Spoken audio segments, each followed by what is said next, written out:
Wisconsin Broadcasters Association Hall of Famer Bob Berry ruled Milwaukee's airwaves in the 60s and 70s. He spoke with countless musicians and celebrities over the years.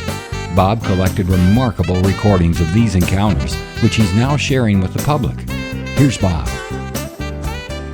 How could you tell the good guys from the bad guys on TV shows in the 60s? Well, Yvonne Craig, the commissioner's daughter, Barbara Gordon, and Batgirl on the 1960s Batman TV shows revealed that secret.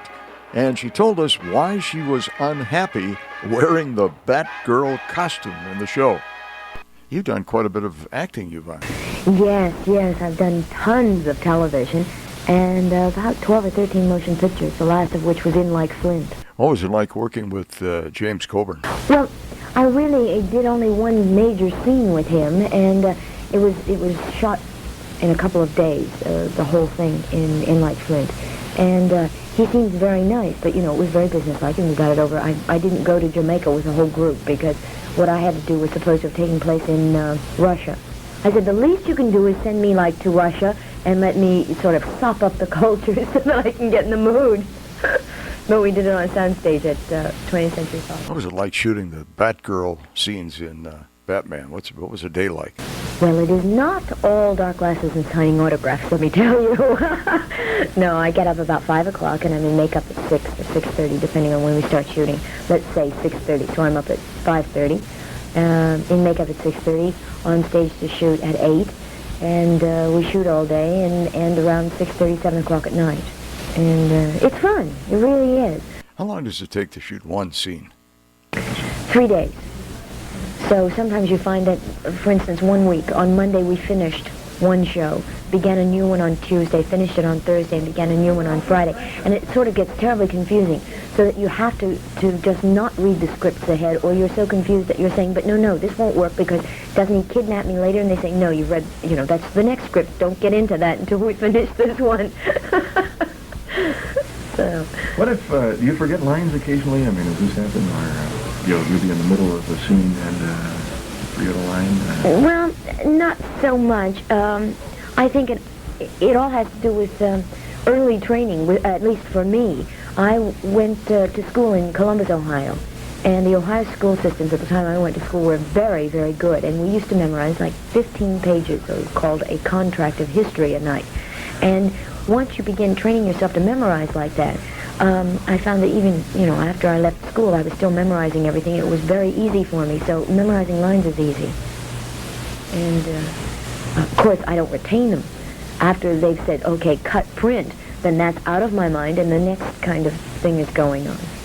So, no, it isn't difficult.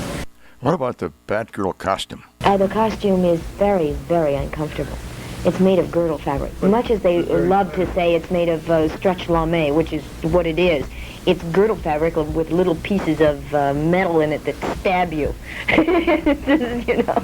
I told Chuck Connors that he said, is that what you're going to wear? I had on a low-cut purple dress.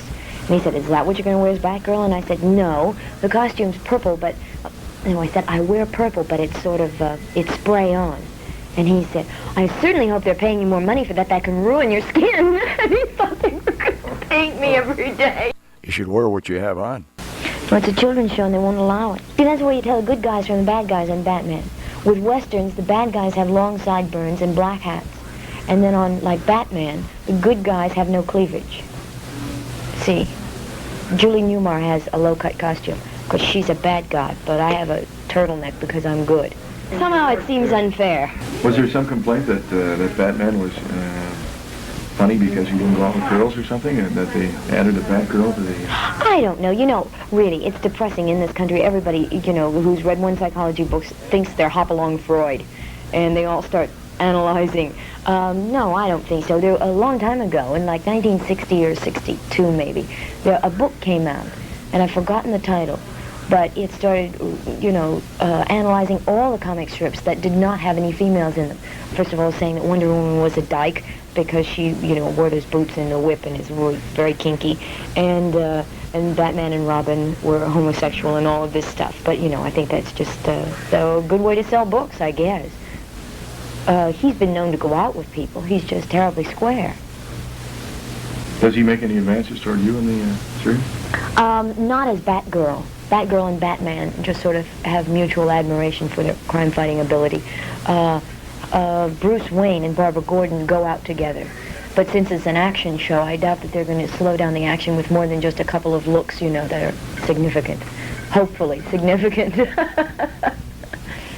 Yeah, and they're sort of going to wait and see, what the public thinks. If they say, yeah, go, have them date, well, then maybe we will.